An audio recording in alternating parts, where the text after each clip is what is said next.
Saludos a todos. Aquí soy Doctor Rafael González, y estamos aquí con el licenciado Juan.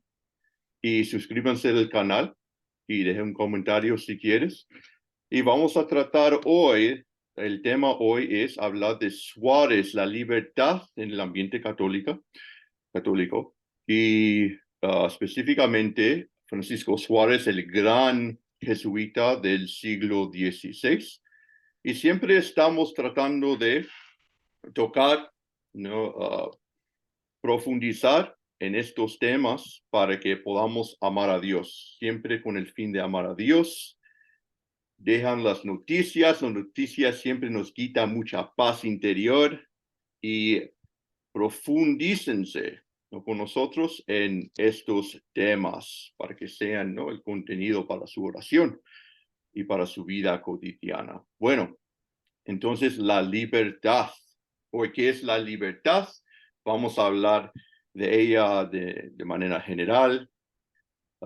La libertad dentro del catolicismo, que dentro del catolicismo hay un pluralismo, diferentes nociones aceptables, diferentes opiniones, y vamos a referirnos a Suárez después. Entonces, la libertad. Hoy día se enfatiza la libertad negativa mucho más, yo diría, que la libertad positiva, o sea, la libertad en vez de la libertad para el bien. ¿Ve? Y Suárez es interesante, con Suárez hay un poco una síntesis ahí, que vamos a tratarlo quizás al final, porque primero queremos hablar de las bases metafísicas de la libertad. Y pues nada, licenciado Juan, no sé si quiere entrar en la conversación, chime in, como diríamos en inglés, y pues si nos puede hablar un poco, no, de la libertad en general, y a ver dónde la conversación nos lleva. Sí, bueno, como ya usted mismo ha dicho, vivimos en una especie de sociedad que exalta demasiado la libertad en el sentido de estar eh, como tomar distancia de todas las cosas para poder hacer esto, para poder hacer lo otro. Y comúnmente cuando se habla de libertad es hacer lo que yo quiera.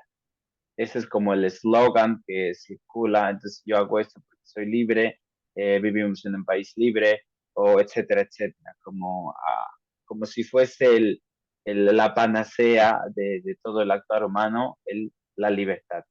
Eh, Cuando uno ve, por ejemplo, en los pensadores antiguos, Santo Tomás, en este caso Suárez, cómo tratan el tema de la libertad, uno se da cuenta que no es como el punto central, sino más bien ocupa un espacio obviamente importante dentro de su teología, de su antropología, y en este caso, cuando uno estudia el tema de la libertad en Francisco Suárez, se da cuenta que la libertad es propiamente una facultad o capacidad propia de la voluntad. Por tanto, no es la libertad en cuanto que se exalta de manera exacerbada, sino que más bien digámoslo así, como el modo propio de ser de la voluntad, en este caso de la voluntad humana o también de la voluntad divina, en cuanto que son seres inteligentes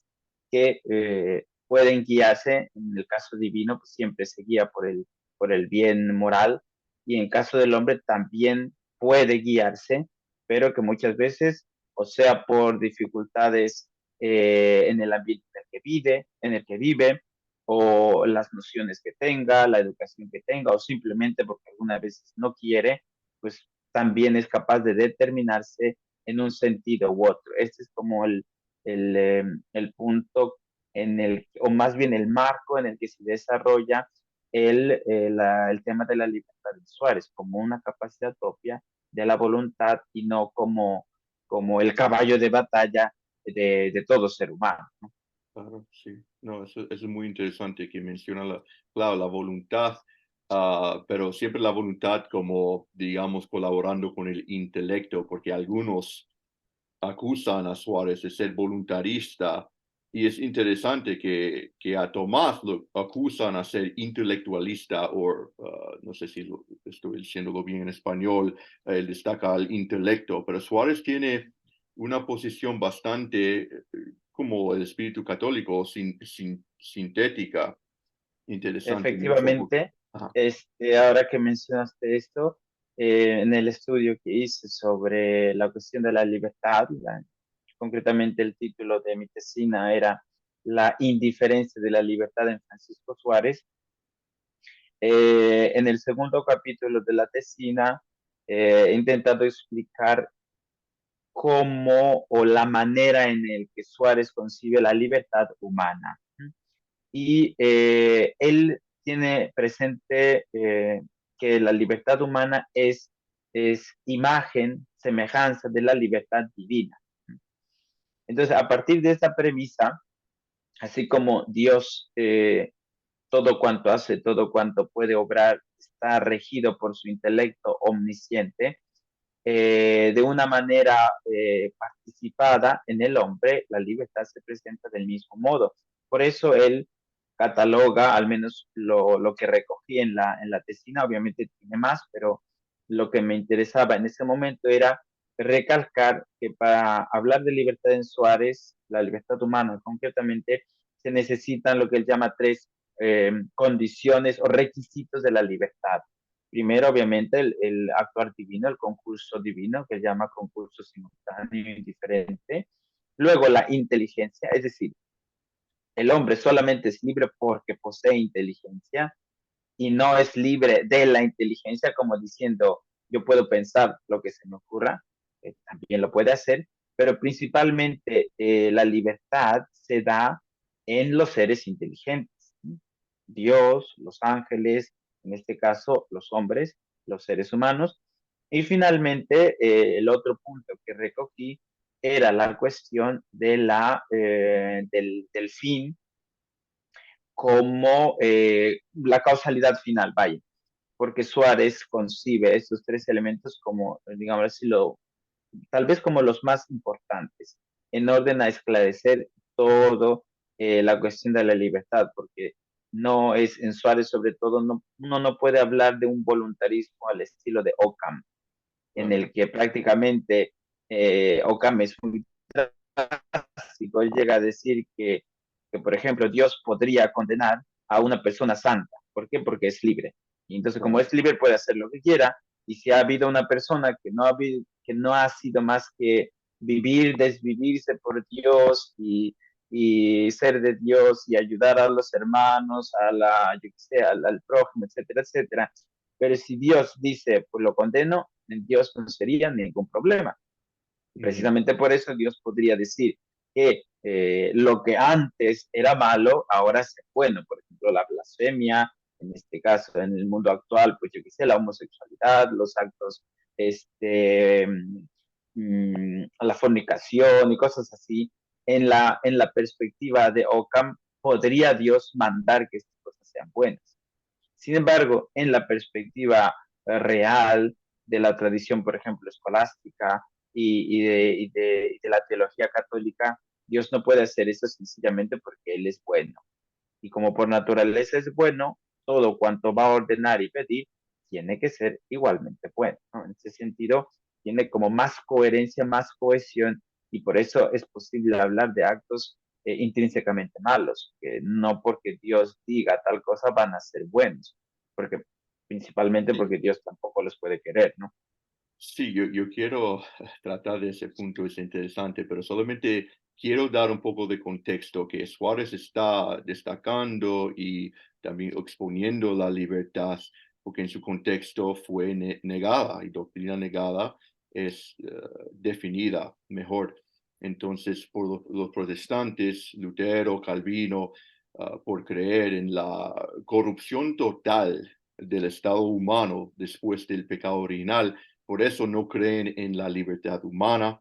Los jesuitas defendiendo la doctrina católica, va a destacar la libertad. Pero los dominicos van a entrar también y decir a los jesuitas, no, ustedes fueron demasiado lejos en defendiendo la libertad, pero bueno, eso es un poco de contexto, Ujú. un contexto muy importante porque Efectivamente, como lo acabo de señalar, el contexto propio en el que nace, por ejemplo, en este caso concreto, el discurso, el aporte de Suárez sobre la libertad, no es como ahora que, bueno, uno va a hablar de la libertad y prácticamente eh, se dice desde cualquier punto de vista, eh, pues yo qué sé, de punto de vista ateo, punto de vista, yo qué sé, feminista, ecologista, lo que usted quiera, y no hay un punto del cual uno puede decir, pues sí, estamos hablando de la libertad por esta razón.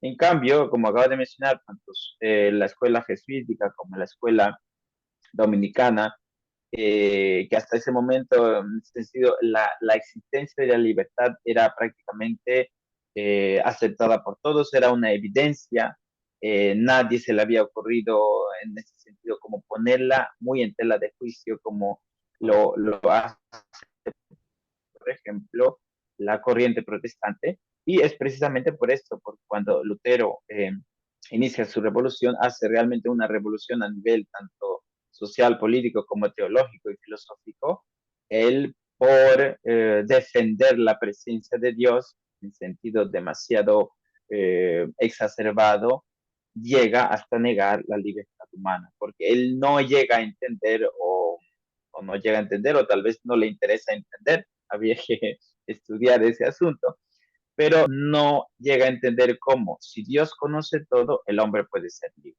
porque para él es, si Dios conoce todo, ya está todo predeterminado, por tanto, el hombre simplemente actúa lo que Dios ya sabe. Y junto a todo este problema, detrás viene la cuestión después de la predestinación, la cuestión de los actos malos y quién realmente es el culpable entonces de nuestros actos malos o buenos. En definitiva, para Lutero simplemente es Dios, que es el que actúa directamente para que nosotros hagamos el bien o hagamos el mal. Él llega a decir incluso que pero la traición de Judas era algo necesario ya. Entonces, como bueno, y entonces, ¿dónde quedaba la elección de Judas? No había elección, propiamente hablando, no habría elección. sí, y es una contradicción en el fondo, porque decir que solamente la fe nos salva y es la fe fiducial, o sea, un fe como acto subjetivo, Ujú. está esencialmente cayendo en el otro extremo diciendo, no, es por mi obra que me libra. Ve, los dos Efectivamente, extremos siempre se encuentran y pues el efectivamente. arrianismo y el luteranismo tienen mucho en concordancia en ese sentido, Sí, porque sí. los extremos pero refiriendo a la voluntad, como Suárez diciendo, o sea, am, le acusan de tener un poco de voluntarismo en su doctrina de Ajá, libertad y en la ley natural, porque él dice que es cierto que en la ley, o sea, para que la ley sea genuina, requiere un acto de imperium, o sea, un mandato del efectivamente, legislador. Entonces, él diría que o sea, las obligaciones naturales no son, gramáticamente hablando, indicativos, o sea, son preceptivos.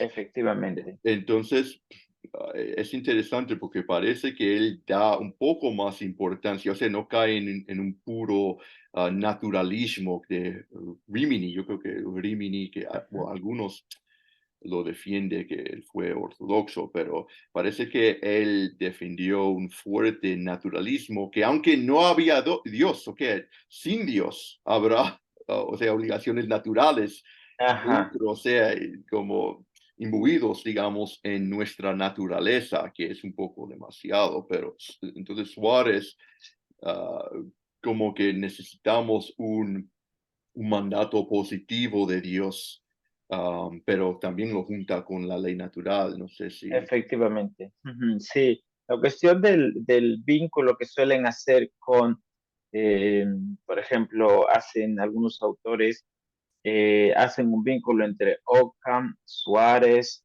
y Kant. Y todos ellos estarían unidos prácticamente por la cuestión del voluntarismo.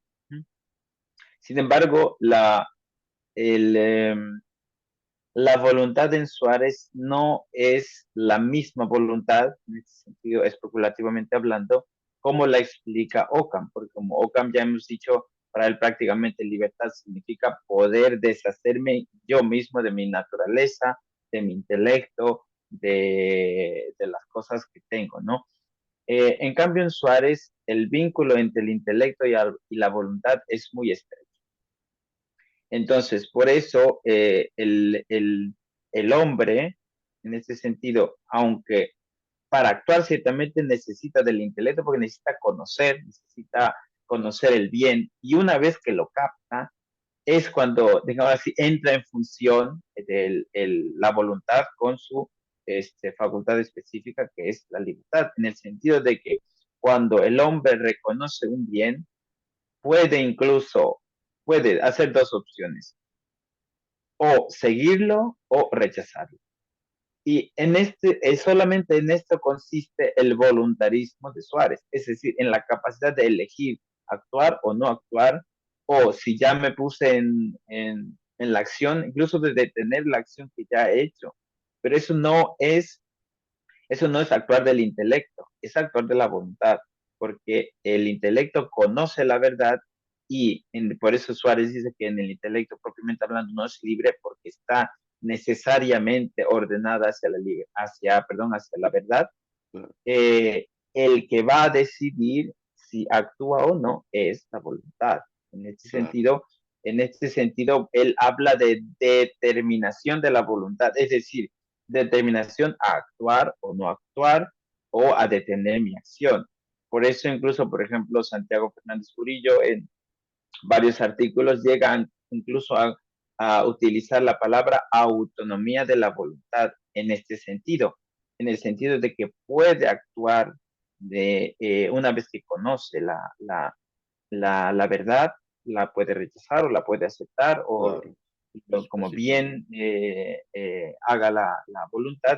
Sin embargo, la autonomía de la voluntad en este sentido no tiene nada que ver con la autonomía kantiana del hombre, ¿no?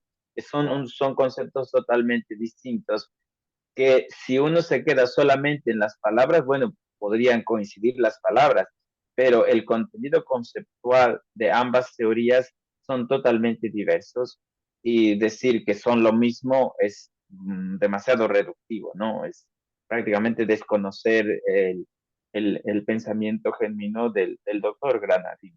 Claro, no, por eso, o sea, por definición, la voluntad es el apetito intelectivo, ¿no? Intelectivo, estoy diciendo eso bien en español, ¿no? Apetito racional, apetito Apetito racional, racional, o sea, los apetitos sensitivos son las pasiones. nuestro sentido, Entonces, hay ajá. dos diferentes, la voluntad y el intelecto tiene, o sea, hay una colaboración ahí y creo que Suárez está totalmente en conformidad con el Santo Tomás. Lo interesante es que, Efectivamente, ajá, no, en este no, no, punto sí, sí. concreto Ujú. están totalmente de acuerdo, ¿no? Tanto para uno como para otro, por ejemplo, no puede haber ser libre si no es intelectual. De Claro, modo que si por un imposible pudiésemos quitar el intelecto a un ser humano, pues solamente por eso ya no sería un ser libre. ¿No? exactamente. Y por eso los animales no tienen libertad, porque como no tienen la facultad Efectivamente, espiritual del intelecto, por eso la libertad necesita la existencia de algo inmaterial y eternal en el hombre, o sea, el alma, porque como dicen sí, o sea, los materialistas en el cientificismo, creo que estoy diciéndolo bien, que si solamente hay materia, todo estará sujeto a las leyes físicas, donde no hay libertad. Es interesante. Pero en Suárez, yo creo que muchos lo ven como un campeón de la libertad negativa, o sea, mm, no sé si en español se dice libertarianismo, no sé si sí, eso es sí, una sí, palabra en español, que sí, sí. es un partido, o sea, político, o sea, como más bien una mentalidad política que destacan la libertad negativa. o sea, efectivamente. que libertad de ejercicio. Entonces Suárez sí destaca eso. Yo creo que más que los tomistas, y también por eso lo llaman, hasta políticamente, el padre de la modernidad, pero lo hace porque dentro de la misma iglesia la libertad religiosa, por ejemplo, es condenada y también es defendida. ¿Cómo es esto? El Papa Pío IX condenó la libertad religiosa, Ujú. pero el Pablo VI lo defendió, ¿no? En el Vaticano II, en ¿cómo se llama? La constitución de la, no me acuerdo, no es una constitución, es un decreto, me parece, pero de la Sí, libertad humana, creo que me se parece llama. que se llama Dignitatis Humanae, Humanae, Dignitatis sí. Humanae. Sí. Entonces, pero Efectivamente, es, ujú, sí, sí. iba a decir precisamente sobre dos cosas más.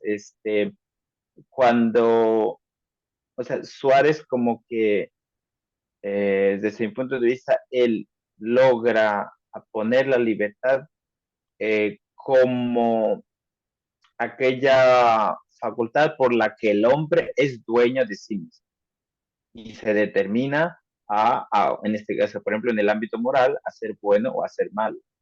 Entonces, en este sentido podemos hablar que incluso Suárez contempla la posibilidad de que una persona se determine realmente a querer ser malo, porque no le interesa lo bueno, porque no quiere nada, no quiere eh, entrar como reconocer la verdad. Y eso es lo que pasa actualmente, ¿no? Muchas veces hay sacerdotes que enseñan la doctrina, que predican bien, que celebran con devoción, etcétera, etcétera, enseñan todo lo cuanto la Iglesia Católica enseña, pero no por eso todos se convierten, porque la decisión de aceptar todo lo que la iglesia enseña, pues queda en cada ser humano, ¿no? En cada ser humano. Y en este sentido, cada uno, por eso precisamente cada uno es dueño de sus actos y por las cuales se determina a ser bueno o a ser malo.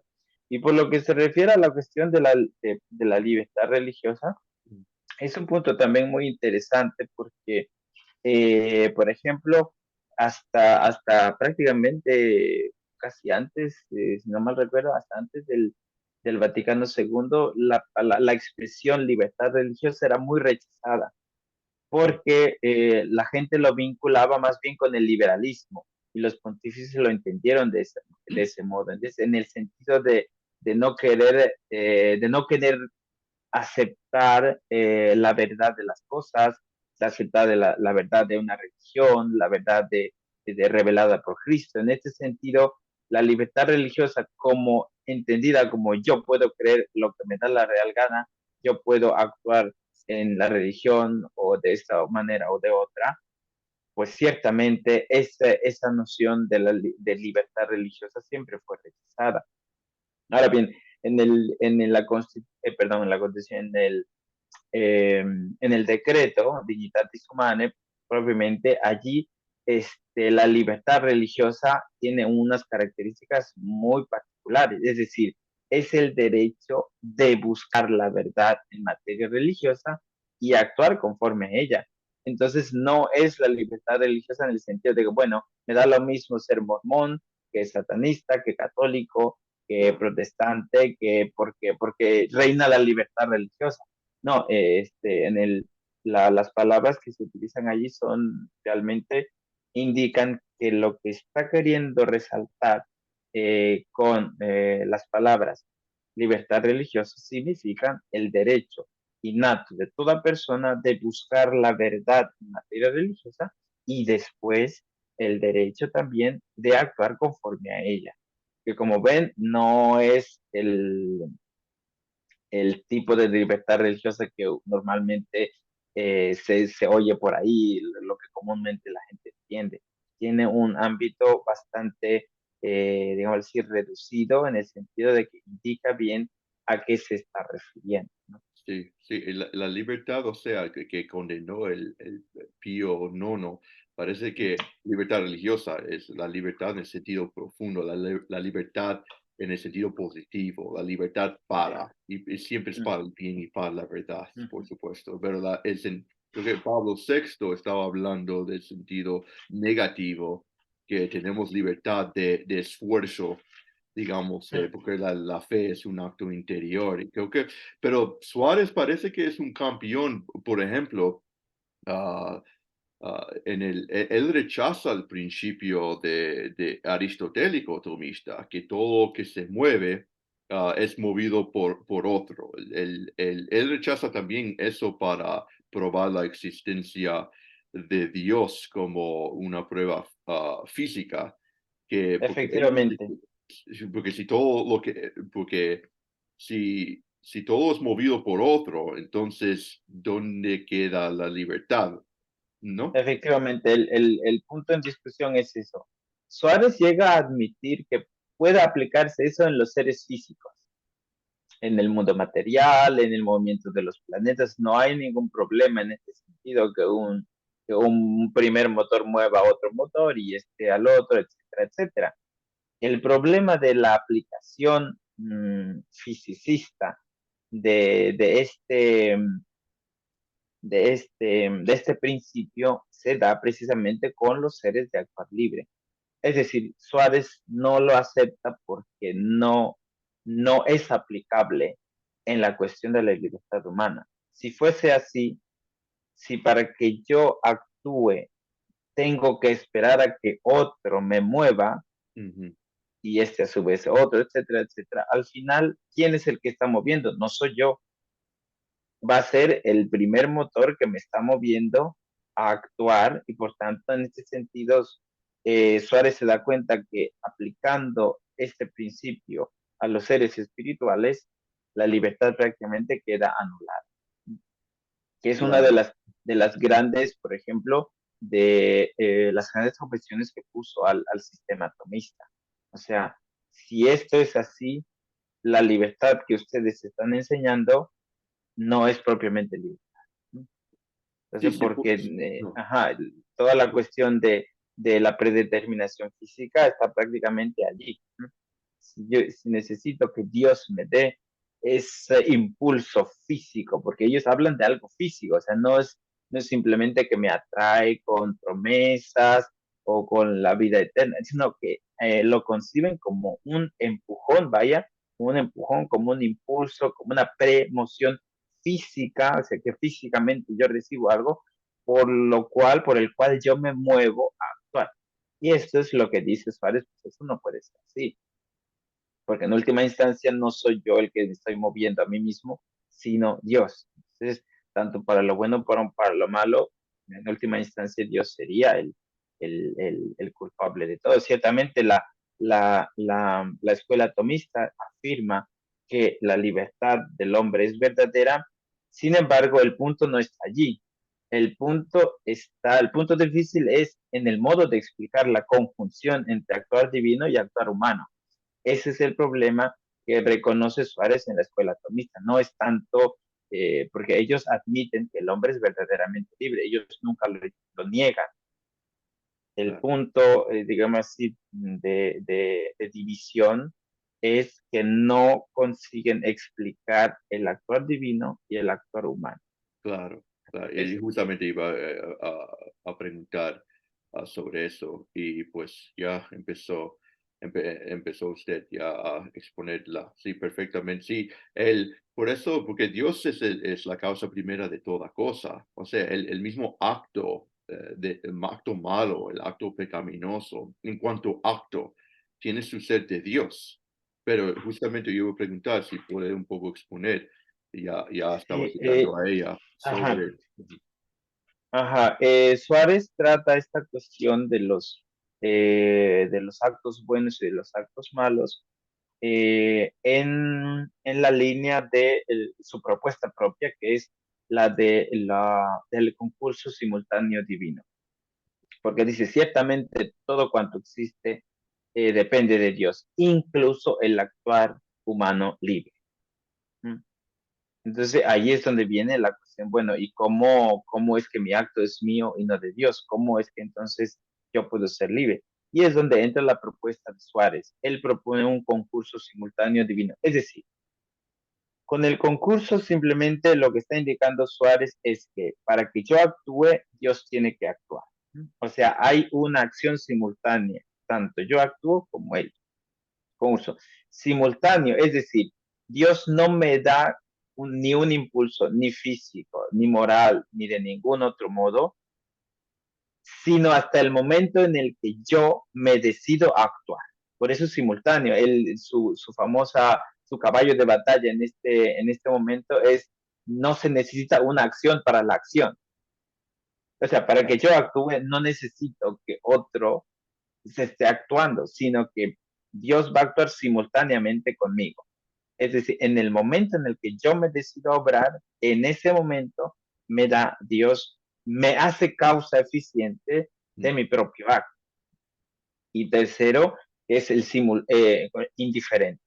Es decir, Dios me hace dueño de mis actos de un modo indiferente. Es decir, Dios no me hace causa eficiente para esto o para lo otro, sino que Él lo da de un modo así general, sin indicarme necesariamente vas a hacer esto, vas a hacer lo otro, vas a hacer este acto bueno, vas a hacer este acto malo, sino que me da su concurso, me ayuda, me da todo lo que necesito para actuar, pero de una forma indiferente en el sentido de que yo es el que voy a llenar de contenido bueno o malo toda esa capacidad que Dios me da aquí y ahora, porque siempre la perspectiva de Suárez es que tiene el actuar humano y el actuar divino es simultáneo, no actúa antes, no actúa antes de que yo decida, sino que cuando yo decido, incluso si yo en un determinado momento, en el acto malo, por ejemplo, he entrado a asaltar un banco, ese es un acto malo, Dios me ha dado su concurso, yo ya estoy robando, pero Dios, mis facultades, mis ojos, mi intelecto, mi voluntad, no me las dio para robar. Entonces, en ese sentido, yo estoy llenando de contenido malo su concurso, pero si en ese momento digo, oh, no, me he dado cuenta que esto es malo, entonces ya no voy a robar, dejo las pistolas y me voy, y dejo sin hacer daño a nadie.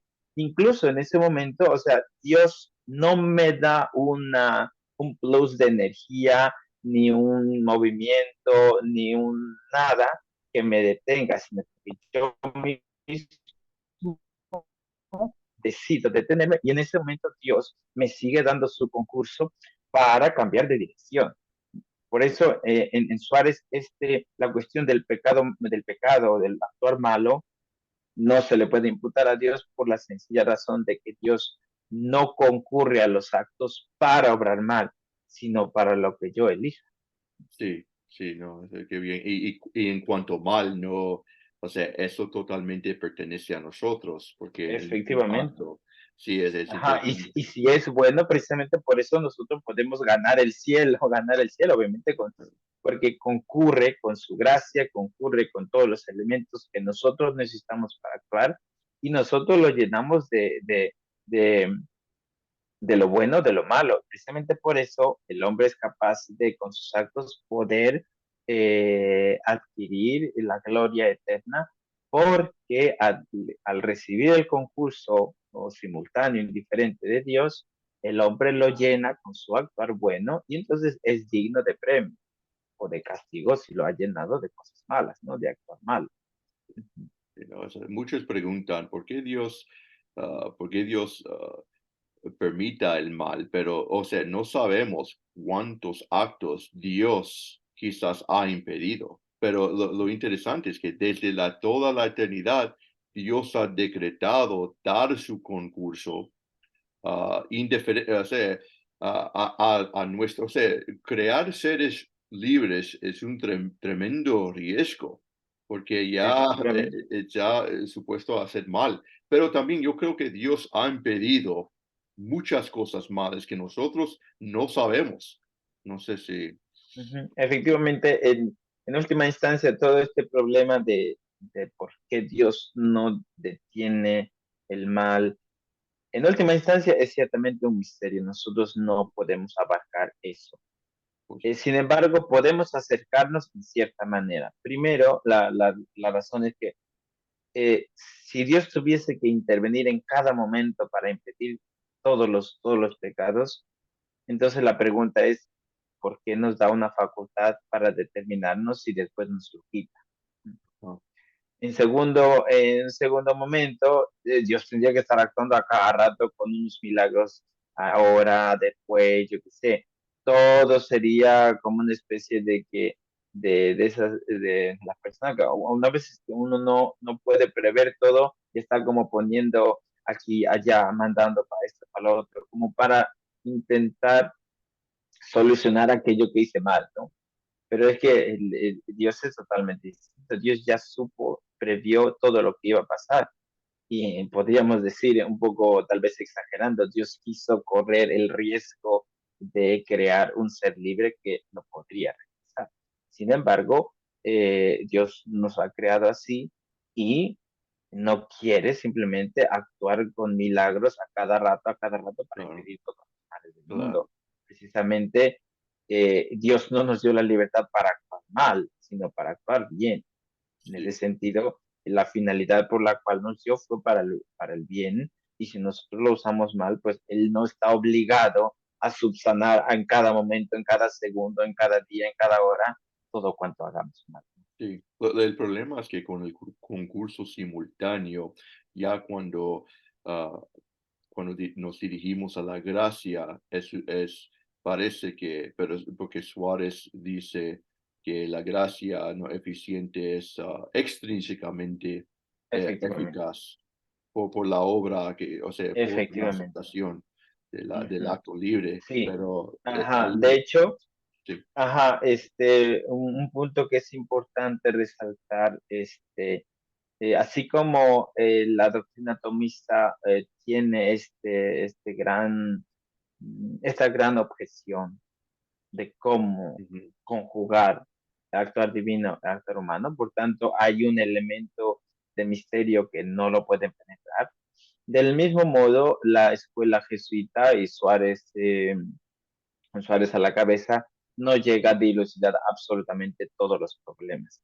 Y una objeción que parece ser muy fuerte es precisamente es la cuestión de la gracia, que la eficacia de la gracia dependerá de la aceptación del hombre. En claro, definitiva, es cierto, en parte sí y en parte no. Ahí hay una parte en la que, digámoslo así, ningún intelecto humano puede penetrarlo, porque obviamente ya estamos en el mundo sobrenatural. Sin ujú, embargo, Suárez tiene dos o tres ideas que pueden esclarecer un poco más este problema, no dilucidarlo completamente, pero sí como dar un poco más de luz, sobre todo cuando él habla en el tratado, en uno de sus opúsculos, que precisamente dedicó a toda la cuestión de auxiliis, el de concurso, mozione, el auxilio Dei. Allí propone una serie de ideas que pueden, en cierta medida, salvar la cuestión, salvar la cuestión.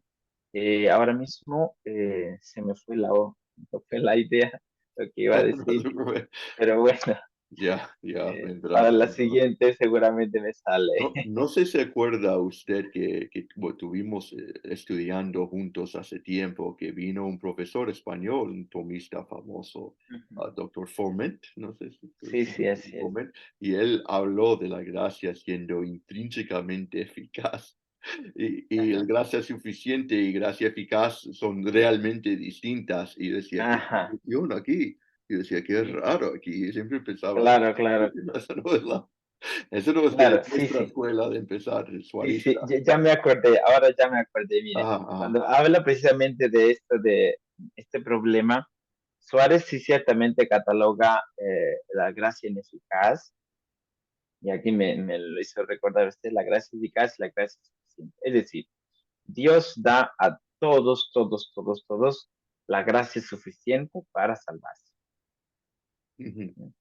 Entonces, en este sentido, nadie puede decir, no, es que Dios a mí en vez de darme 100 me ha dado 85, claro, con esos 15 grados, pues no podría hacer, sino que en Suárez hay en este sentido, dice, todos tienen la gracia suficiente para salvarse.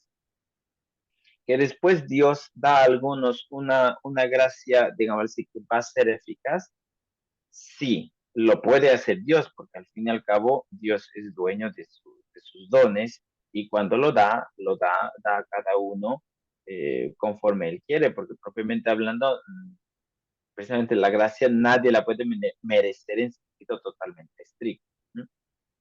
Entonces Dios distribuye y por eso tenemos a la Santísima Virgen María, que es top, top. ¿No? A ella la llenó de gracias y hasta casi lindando con el infinito. A nosotros, pues obviamente no nos lo va a dar así, ¿no? Hombre, hay una injusticia en Dios. Pues no, porque también nos ha dado la gracia para salvarnos. Él distribuye Claro. sus gracias como bien le parece y está distribuyendo cosas buenas. ¿No? Y otro punto también que va vinculado a esto es cuando Dios da, por ejemplo, una gracia, Él sabe si tal persona con tal medida de gracia va a decir sí o no. Ujú.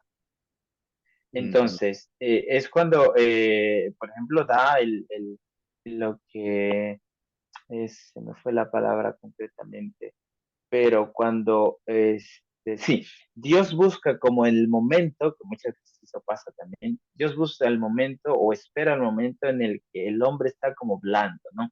Por las dificultades de la vida, porque, yo qué sé, ha tenido un problema, una dificultad, un accidente, entonces, eh, en el momento en el que está la atmósfera así como la persona más suave, Dios le da más gracias para obtener su conversión. Sin embargo, no por darle más gracias para obtener su conversión, la persona dice efectivamente sí.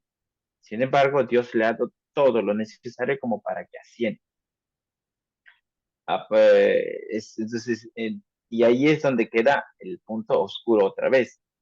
En definitiva, el hombre es el que decide aceptar la gracia. Sí, efectivamente, incluso la gracia, digamos así, por decirlo, exagerando un poco, la gracia eficaz no va a ser eficaz hasta el momento en el que el hombre actúa, decide Claro. aceptarlo, ¿no? Por eso es que digo, hasta allí, precisamente, allí se ha podido dilucidar bien. A partir de ahí en adelante ya queda envuelto en el misterio divino que propiamente hablando nosotros no podemos penetrar, ¿no? Claro. Pero un ejemplo puede clarificar. Yo me acuerdo de uno de los profesores que tuve en el seminario, pues le propuse la siguiente objeción. En la vida de Santa Faustina, ella llega al conocimiento de que una persona no quiere convertirse, no quiere salvarse. Y ha rechazado totalmente todos los medios naturales y sobrenaturales para salvarse. Está prácticamente, no quiere nada que ver con eso. Sin embargo, ella está rezando por su confesión. Entonces Dios le dice, muy bien, voy a atender a tu petición y esa persona se va a salvar incluso aunque no lo quiera. Mm. Así es como lo dice. Y uno dice, entonces, ¿qué pasó aquí? El modo en el que le explicó este profesor fue bastante clarificador. Imaginémonos que yo no quiero hacer un trabajo porque no me gusta. Yo qué sé, por ejemplo, hace mucho frío y no quiero ir a arreglar el patio porque hace mucho frío, está cayendo nieve y no quiero, y ya he dicho que no, ni porque me den, yo qué sé, tal premio, no quiero. Sin embargo, ¿qué pasa? Viene una persona y me dice, mira, si me haces ese trabajo, te voy a dar un coche, te voy a dar una casa y voy a poner tal cantidad de dinero en el banco para ti.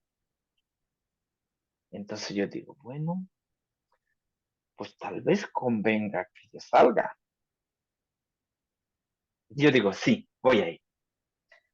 ¿Esa persona influyó en mí de una forma física? No. influyó en mí de una forma metafórica en el sentido de que me atrajo con las promesas que me va a dar, y no solo eso, sino que ya me lo puso, ya me dio el auto, ya me dio la casa, etcétera, etcétera. Sí. Ujú, Eso, entonces, pero la decisión de aceptar eso fue mía. ujú. De modo que, aunque él hubiese dicho eso y yo digo que no, pues no pasaría nada.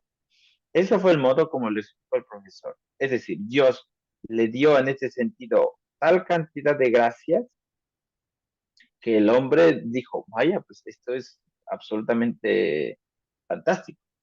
Entonces se somete a la gracia y obtiene la conversión. Dios nos puede, o sea, llevarnos de una manera moral, pero fuertemente, que Efectivamente. tenemos que decir que sí. Qué cosa. Claro, como por ejemplo en un ambiente de retiro, de ejercicios espirituales, en donde hoy un sacerdote decía, en los ejercicios espirituales, por ejemplo, de San Ignacio, el Espíritu Santo está aleteando constantemente y bombardeando con gracias.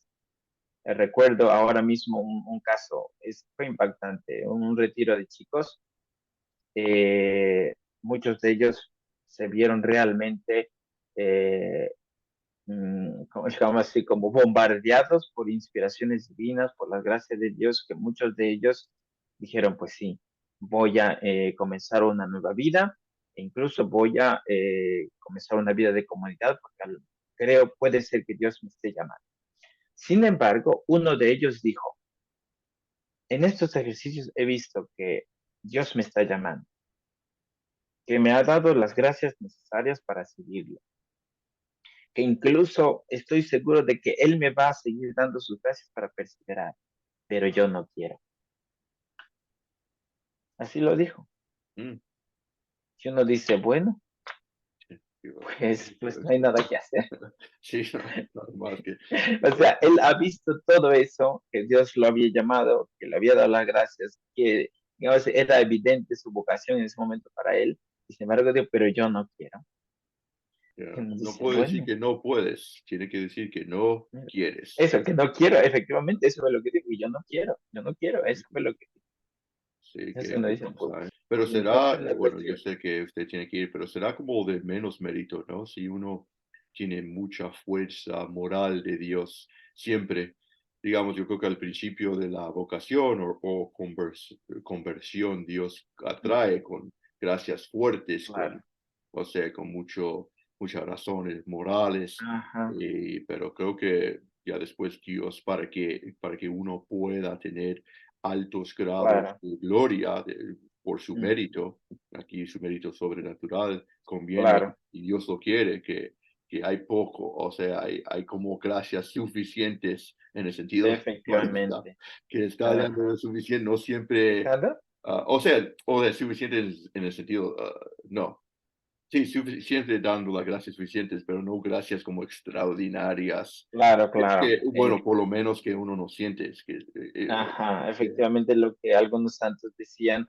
cuando uno ya ha comenzado, digamos así, la vida espiritual seria, seguramente bajarán los consuelos sensibles, pero eso no quiere decir que uno esté falto de gracia, sino sí, que sí, claro, simplemente uno ya no siente lo mismo que al principio y entra en la etapa, digamos así, de la prueba en el que Dios pone una serie de pruebas.